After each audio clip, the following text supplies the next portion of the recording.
आज हम बात करेंगे डिस्प्ले से रिलेटेड। मोबाइल का जो नो डिस्प्ले केस है वो चाहे ग्राफिक्स से रिलेटेड हो या फिर आपका डिस्प्ले लाइट हो, डिस्प्ले पर कोई कलर ना आ रहा हो, कोई ग्राफ ना आ रहा हो, डिस्प्ले लाइट ना जल रही हो, तो ये कैसे सॉल्व होगा। अभी जो मेरे पास पूरा मटेरियल पड़ा हुआ है यहाँ पर, ये Redmi Note 6 Pro का है, 6 Pro का है, ठीक है। इस 6 Pro में हम देखेंगे कि ये जो सप्लाई है डिस्प्ले लाइट का और डिस्प्ले कलर का वो क्या होता है। तो चलिए, यहाँ ये जो जैक नज़र आ रहा है J1205 जो जैक हो डिस्प्ले का जैक है। इस जैक पर कौन कौन सी सप्लाई आती है और कौन कौन सा डेटा आता है वो देखेंगे। यहाँ पे देखिए, यहाँ लिखा हुआ है फ्रॉम U801 और यहाँ लिखा हुआ है फ्रॉम U501 और यहाँ लिखा हुआ है VRAGE L11 LA1P8। 1P8 का मतलब होता है 1.8 वोल्ट। डिस्प्ले जैक पर 1.8 वोल्ट की सप्लाई आपको मिलनी चाहिए। साथ ही साथ V display positive out, V display negative minus है, ये M मतलब माइनस। तो यहाँ पे आपको +5 वोल्ट और यहाँ पे -5 वोल्ट मिलना चाहिए। और ये पल्स विथ मॉड्यूल जो है LCM पल्स विथ मॉड्यूल, ये आपको मिलना चाहिए। ये नहीं मिलेगा तो आपका डिस्प्ले लाइट इनेबल नहीं होगा। और LED का सिंक 1 सिंक 2, LED का कैथोड 1 कैथोड 2 भी मिलना ज़रूरी है, क्योंकि LED का माइनस पिन LED को अगर नहीं मिलेगा तो डिस्प्ले लाइट नहीं जलेगी। ये माइनस पिन है 1 और 2। और एनोड सप्लाई के बारे में यहाँ अभी जिक्र नहीं हुआ है। हम आगे देखेंगे कि डिस्प्ले का जो एनोड सप्लाई होता है 40 वोल्ट तक जो बनता है, वो सप्लाई कहाँ से बनता है, वो क्यों नहीं बनता है। आगे हम देखेंगे कि वो सप्लाई क्यों नहीं बनेगा, कब डिस्प्ले आपका इनेबल नहीं होगा, डिस्प्ले के लगने से क्या होता है, डिस्प्ले निकल जाने बाहर निकाल के अगर आप फ़ोन ऑन करेंगे तो सप्लाई बनेगी कि नहीं बनेगी, डिस्प्ले लगा के फ़ोन ऑन करेंगे तो सप्लाई बनेगी कि नहीं बनेगी, क्या क्या होनी चाहिए बनने के लिए, वो सारी चीज़ें हम चेक करेंगे। अभी क्या है मेरे पास, यहाँ पे आपका लिखा हुआ है touch pad reset. Touch pad reset करता है ये। टच पैड पर जो भी फंक्शन होता है उसको बार बार रीसेट करने की ये लाइन है। टच पैड इंट, ये लाइन टच पैड से आती है अंदर की ओर, IC की ओर। ये CPU से कनेक्ट होता है डायरेक्टली, जबकि ये CPU से कनेक्ट तो होता ही है, लेकिन टच पैड से ये टच पैड इंट आता है, जिससे CPU को पता चलता है कि टच पैड लगा हुआ है। और I2C की जो लाइन है टच पैड SCL मतलब ये क्लॉक लाइन है। ये क्लॉक लाइन जो है वो केवल क्लॉक आती है CPU से टच में, ठीक है। जबकि ये जो डेटा लाइन है I2C की, जो डेटा लाइन है टच पैड की SDA लाइन, ये आती भी है और जाती भी है। डेटा का ट्रांसफ़र और रिसीव दोनों होता है ना, तो ये लाइन अप डाउन दोनों है। साथ ही साथ यहाँ पे जितने भी लाइनें हैं ये सब आपकी ग्राफिक की लाइनें हैं। डिस्प्ले पर जो ग्राफ आता है उसकी लाइनें हैं। इनमें से अगर कोई लाइन मिस होगा तो आपका नो डिस्प्ले पर ग्राफ नहीं आएगा, या फिर डिस्प्ले झिलमिलाता हुआ आएगा, फ्लर्किंग आएगा डिस्प्ले पर, या फिर आपका ब्लैंक करके पूरा आएगा। यहाँ पे आपका LCD रीसेट लिखा हुआ, अगर ये सप्लाई मिस हुआ तो आपका LCD जो है वो प्रीवियस स्क्रीन पर ही बार बार रुका रह जाएगा, वो रीसेट नहीं कर पाएगा स्क्रीन को। इस तरह का फॉल्ट आएगा आपके पास। अब यहाँ हम देखेंगे कि ये जो +5 वोल्ट, -5 वोल्ट और PWM और सिंक 1 सिंक 2 और ID3 जो है ये 1.8 वोल्ट VRAGE है, वो कहाँ से आती है। ये सारी वोल्टेज मिस नहीं होनी चाहिए। अगर ये सब मिस होगा तो आपका डिस्प्ले लाइट का प्रॉब्लम आएगा, और इधर से कुछ मिस होगा तो आपका टच का प्रॉब्लम आएगा, और इधर से मिस होगा तो आपका नो डिस्प्ले पे आपका ब्लैंक डिस्प्ले फ्लर्किंग करके कुछ प्रॉब्लम आ सकता है। अब आगे बात करेंगे कि ये जो J1205 है उस पर जो सप्लाई VPH पावर जो होता है 3.7 वोल्ट, 3.7 वोल्ट जो VPH पावर होता है वो PM660L को मिलता है। वो PM660L एक कॉइल और एक डायोड की मदद से उस सप्लाई को बूस्ट करके VRAGE LED एनोड सप्लाई बनाती है अप्रॉक्स 40 वोल्ट तक। यही वोल्टेज आपको डिस्प्ले पर एनोड सप्लाई के रूप में मिलता है, जिससे आपका डिस्प्ले लाइट जलता है। साथ ही साथ ये सारी सप्लाइयाँ भी डिस्प्ले को मिलनी चाहिए। अगर ये सारी सप्लाइयाँ डिस्प्ले को नहीं मिलेंगी तो डिस्प्ले का ये जो आपका 40 वोल्ट का लाइट है वो इनेबल नहीं होगा और डिस्प्ले से ये लाइट की सप्लाई आउट नहीं करेगी। अब ये क्या है, डिस्प्ले का +5 वोल्ट भी इसी IC से निकलता है, डिस्प्ले का -5 वोल्ट BCIC से निकलता है। पल्स विथ मॉड्यूल इस डिस्प्ले से आता है। जब डिस्प्ले लगाते हैं तो ये डिस्प्ले पल्स विथ मॉड्यूल जो है वो आपको डिस्प्ले से मिलता है इस IC को। तो ये IC ये सारी सप्लाइयाँ आपको देनी शुरू करती है। LED सिंक 1 और LED सिंक 2 यानी कि कैथोड 1 कैथोड 2 की सप्लाई भी यहीं से निकलती है। याद रहे डिस्प्ले लगाओगे तो ये सप्लाई इसको मिलेगी, डिस्प्ले से ये इसको हिंट मिलेगा कि डिस्प्ले लगा हुआ है, आप सारी सप्लाइयाँ भेजिए। अगर ये नहीं लगा होगा, डिस्प्ले निकाल के आप ऑन करोगे तो डिस्प्ले के एनोड पिन पर जब भी आप चेक करोगे कोई वोल्टेज आपको नहीं मिलेगा 3.7 से ज़्यादा, इससे ज़्यादा कोई वोल्टेज नहीं मिलेगा। अगर फ़ोन आपका ऑन हुआ बिना डिस्प्ले का तो 3.7 वोल्ट आपको एनोड पिन पर मिलेगा। 3.7 ये VPH लाइन वाली सप्लाई यहाँ कॉइल से होकर इधर आ जाएगी, जबकि ये IC इस सप्लाई को बूस्ट करके 40 वोल्ट तक नहीं बनाएगी, क्योंकि ये PWM ज़रूरी है। यहाँ पे देख रहा है डिस्प्ले में मैक्सिमम कभी डिस्प्ले आपका नो लाइट हो जाता है और डिस्प्ले चेंज करने सही हो जाता है, तो डिस्प्ले से ये सप्लाई नहीं निकलती है, इस वजह से ये प्रॉब्लम आता है। ये आपका PM660L Redmi Note 6 Pro में लगा हुआ है। Note 6 Pro में PM660L लगा हुआ है, PM660L। और इसके साथ जो दूसरी IC लगी है मेन पावर IC वो PM660 है, PM660L और 660L में क्या है आपका चार्जिंग का सेक्शन और लाइट का सेक्शन दिया हुआ है। नहीं सॉरी, चार्जिंग नहीं है आपका, केवल लाइट सेक्शन और डिस्प्ले सेक्शन आपका 660L में है, जबकि 660 के अंदर चार्जिंग का सेक्शन होता है। चार्जिंग सेक्शन 660 के अंदर होता है, वो हम बाद में बात करेंगे आगे, अभी हमारा डिस्प्ले से रिलेटेड है। अब यहाँ पर जो हमारा एक सप्लाई यहाँ पर जिक्र नहीं हुआ है 1.8 वाली, वो इस IC से नहीं आती है, वो PM660L से नहीं आती है। यहाँ पे जो ऊपर मैंने जैक पर बताया, यहाँ पर जो 1.8 है V-Rage L11 1.8 की जो सप्लाई है जो डिस्प्ले जैक पर आनी चाहिए, वो 1.8 voltage PM main power IC से आती है, PM IC से आती है, PM660L से नहीं आती है, और वो हम आगे देखेंगे। PM660L आपका ये है U501 यहीं से आपका ID भी आती है, डिस्प्ले की जो ID होती है वो यहीं इसमें आती है, ठीक है। डिस्प्ले की ID इसमें आएगी तो डिस्प्ले के लिए यहाँ पे 1.8 वोल्ट यहाँ से आउट करेगा, वो वोल्टेज उस डिस्प्ले के जैक पर जाएगा जो V-Rage L11 1.8 लिखा हुआ था। और दूसरी इस साइड में जो आपकी IC लगी है U801, ये आपका लाइट IC है, ठीक है। इसका जूम करके अभी हम दिखाएंगे आपको। ये आपका U801 जो है लाइट IC है, यहाँ पे लाइट कॉइल और यहाँ पे लाइट डायोड लगा हुआ है। ये देखिए ये जैक है, जहाँ 1205 जो जैक है जिस पर आपका जैक लगता है। अब देखिए यहाँ पे आपका ये कभी नहीं होना चाहिए कि जो भी रेजिस्टेंस जो R से लिखा हुआ है, जो भी R से लिखा हुआ है वो यहाँ से ब्रेक नहीं होना चाहिए। अगर एक भी रेजिस्टेंस यहाँ से टूटा तो आपका नो डिस्प्ले, लाइट नहीं जलेगा, लाइट नहीं जलेगा, इतना जान लीजिएगा। एक भी रेजिस्टेंस टूटा तो रेजिस्टेंस टूट जाए तो आपको यहाँ पे मिला देना होगा। इधर आपका ये कैपेसिटर है, कैपेसिटर टूट जाए कोई दिक्कत नहीं है, लेकिन एक भी रेजिस्टेंस नहीं टूटना चाहिए। और यहाँ पे EMI 12 14 12 11 12 15 12 12 12 13 यानी कि 12 11 12 13 14 15 जो है ये सब आपकी ग्राफिक लाइन है। ये टूटेगी तो ब्लैंक डिस्प्ले मिल जाएगा या फिर वाइट डिस्प्ले आएगा, इनको आपको चेंज करना होगा, ठीक है, या फिर इनके ट्रैक लाइंस को मिलाना होगा बारीकी से।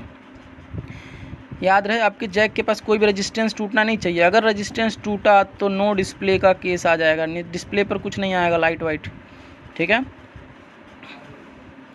अब देखिए इस डिस्प्ले का जो जैक है 1205, उसके पिन नंबर 1 पे क्या आता है, पिन नंबर 1 और 2 पे आपका आता है LED का कैथोड 1 कैथोड 2 जो कि PM660L से निकलता है। उसके साथ यहाँ पे V-Rage L11A 1.8 की जो वोल्टेज है ये निकलती है PM660 IC से, जिसको अभी पहले दिखाया मैंने। ये 1.8 वोल्टेज आपका यहाँ एक कैपेसिटर पर भी लगी होगी C1220 पर, और ये सप्लाई जाते सीधे चलते हुए जाएगी 4 नंबर और 5 नंबर पर, और जबकि 3 नंबर की जो पिन है वो आपका डायरेक्टली ग्राउंड है, ग्राउंड मतलब माइनस। 1 2 हो गया कैथोड सप्लाई, 3 ग्राउंड, 4 पर आपका 1.8 आएगा, 5 पर भी 1.8 आएगा, 7 6 जो है आपका ग्राउंड है, 1 मिनट, हाँ 4 और 5 पे आएगा। 6 नंबर पर आपका ये आपका 3 हो गया, ये 4 हो गया, ये 5 हो गया, ये 6 हो गया, ये 7 हो गया, ठीक है। तो आपका आप 7 नंबर देखेंगे। 6 नंबर यहाँ था, 1 2 3 4 5 और ये 6 नंबर की जो है वो ग्राउंड है, दिख रहा है।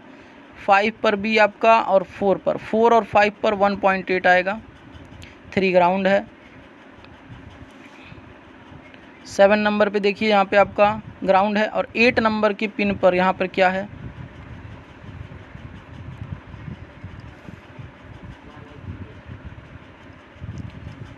एट नंबर की जो पिन है वो आपका एक रेजिस्टेंस से कनेक्ट है।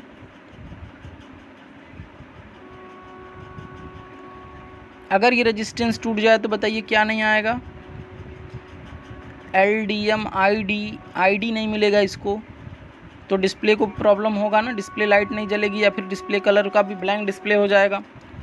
ये रेजिस्टेंस टूटा तो ID1 नहीं मिलेगा, जो कि आपको PM660 से मिलता है। LCD रीसेट ये टूटा, यहाँ तो कोई रेजिस्टेंस ही नहीं है। टच पैड रीसेट कोई नहीं है, टच पैड इंट कोई नहीं है, SDA SCL कोई नहीं है, PWM कोई नहीं है, ठीक है। LCD एरर और LCD TE ये दोनों आपका LCD एरर, यहाँ से देखिए ये रेजिस्टेंस टूटेगा, LCD एरर हो जाएगा, फ्लर्किंग प्रॉब्लम आ जाएगी LCD में। तो इस तरह से आपको देखना है कि जैक के पास कोई भी कंपोनेंट, कोई भी रेजिस्टेंस टूटना नहीं चाहिए, क्योंकि देखिए रेजिस्टेंस, सारे रेजिस्टेंस सीरीज़ में लगे हुए हैं, अगर टूट गए ना तो वो सप्लाई डिस्प्ले पर जाना बंद हो जाएगा। अब इस जैक के दूसरे साइड देखेंगे, यहाँ पे आपका लिखा हुआ है V-Rage LED A, ये 40 नंबर के पिन पर आपका 20 वोल्ट से 40 वोल्ट तक आता है डिस्प्ले का एनोड सप्लाई, जिससे लाइट जलती है। और ये सप्लाई आती कहाँ से है, PM660 LIC से, जिस IC से आपका +5 वोल्ट -5 वोल्ट निकलता है, उसी IC से ये V-Rage एनोड सप्लाई बन के आएगी।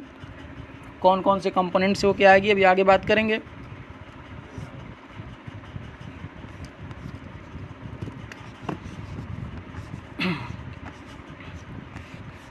चलिए अब देखते हैं यहाँ पे हमारा,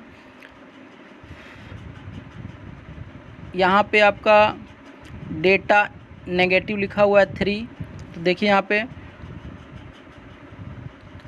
यहाँ आपका डेटा नेगेटिव 0, डेटा नेगेटिव के बाद डेटा पॉजिटिव 0, ठीक है। Clock negative, clock positive, data negative 1, data positive 1, उसके बाद data negative 2, data positive 2, data negative 3, data positive 3। ये लाइनें अगर टूटी तो ब्लैंक डिस्प्ले हो जाओगे, डिस्प्ले ब्लैंक आएगा एकदम, स्क्रीन पर कोई ग्राफिक नज़र नहीं आएगा। और यहाँ देखिए V डिस्प पॉजिटिव, यानी कि ये +5 वोल्ट, V डिस्प माइनस आउट का मतलब -5 वोल्ट, माइनस आउट यहाँ पे लिखा हुआ है, ये -5 वोल्ट। ये दोनों वोल्टेज कहाँ से आती है, PM660L से, ठीक है। ये टूट गया तो आपका क्या प्रॉब्लम आएगा, ये सप्लाई अगर नहीं आएगी इस डिस्प्ले या इस IC से, तो प्रॉब्लम क्या आएगा आपका, नो डिस्प्ले। ये वोल्टेज भी नहीं आएगी तो नो डिस्प्ले। अगर ये वोल्टेज नहीं आती है तो किसको चेंज करेंगे, PM660L को, या फिर इसका स्कीमेटिक डायग्राम से इसके ट्रैक को, इसके कैपेसिटर, यहाँ पे NC लिखा हुआ है, इसका मतलब ये कैपेसिटर नहीं लगे होंगे, ये नॉट कनेक्टेड कैपेसिटर हैं। आगे रास्ते में कोई भी कंपोनेंट होगा ज़रूर, उस कंपोनेंट को हम चेक करेंगे कि वहाँ पे ख़राबी तो नहीं है, अगर वहाँ ख़राबी होगा तो उसे रिपेयर करेंगे, तो आपका डिस्प्ले लाइट सही हो। ज़रूरी नहीं है कि 40 वोल्ट की सप्लाई नहीं आएगी तो ही आपका डिस्प्ले ना जले, ये सप्लाई आएगी उसके बाद से ये सब बनना शुरू होगी, ठीक है। जब तक आपका डिस्प्ले पर 1.8 वोल्ट +5 वोल्ट -5 वोल्ट नहीं आएगा, तब तक आपका डिस्प्ले से, जब तक डिस्प्ले लगने के बाद उस IC को, PM660L को PWM नहीं मिलेगा, PWM मिलने के बाद ही ये 40 वोल्ट तक आपका जो बनाता है वो बनाना शुरू करेगा, तभी वो बूस्टिंग की प्रक्रिया को शुरू करेगा और 40 वोल्ट बना के डिस्प्ले पे देगा। उस समय आपका सारा ग्राफ भी डिस्प्ले पर आ चुका रहेगा। अब ये रहा U801 IC जो कि आपका है PM660L, लाइट IC है, डिस्प्ले IC है, यही है, ठीक है, यही पावर IC है। ये एक कॉइल है L906, ये इससे कनेक्ट होता है, और ये डायोड 901 इससे निकलने के बाद ये B902 से होके डिस्प्ले के बगल में कैपेसिटर से होके D902 से कैपेसिटर से होके डिस्प्ले का एनोड सप्लाई बनाता है, वही 40 वोल्ट वाली सप्लाई, ठीक है। ये आपका लाइट कॉइल है, ये लाइट IC है, हो गया आपका पावर IC। ये लाइट IC 3.7 वोल्ट को बूस्ट करेगी इस बूस्ट कॉइल की मदद से, और उसको यहाँ डायोड के इस सिरे पर भेजेगी। अगर 40 वोल्ट भेजती है तो वो 40 वोल्ट AC होता है डायोड के इस सिरे पर। डायोड उस AC को DC में बदल देता है और एक कॉइल से स्मूथ करके कैपेसिटर से फ़िल्टर करके डिस्प्ले के एनोड सप्लाई के रूप में डिस्प्ले को देती है 40 वोल्ट तक। अगर ये डायोड ख़राब हो जाए तो आपका डिस्प्ले लाइट ख़राब हो जाएगा। अगर ये बूस्ट कॉइल ख़राब हो जाए तो आपका डिस्प्ले लाइट नहीं आएगा। इस बूस्ट कॉइल को चेंज करने से ये सप्लाई बूस्ट होनी शुरू हो जाएगी। तो ज़रूरी नहीं है कि आपका ये IC ख़राब हो। कई बार ऐसा होता है कि बूस्ट कॉइल ही लीकेज हो जाता है, ख़राब हो जाता है वाटर डैमेज की वजह से। तो आपको यहाँ पे कॉइल दूसरे सेट का जो भी 10 माइक्रो हेनरी का जो कॉइल होगा बोर्ड में, मैक्सिमम फ़ोन में 10 माइक्रो हेनरी लगा हुआ है, वो 10 माइक्रो हेनरी लाइट सेक्शन से ही उठा के आपको यहाँ लगाना होगा, जिससे आपका डिस्प्ले लाइट ऑन हो जाएगा। और ये डायोड है, AC को क्या करता है, ये DC में कन्वर्ट करके ये सप्लाई एनोड सप्लाई बनाएगा 40 वोल्ट तक।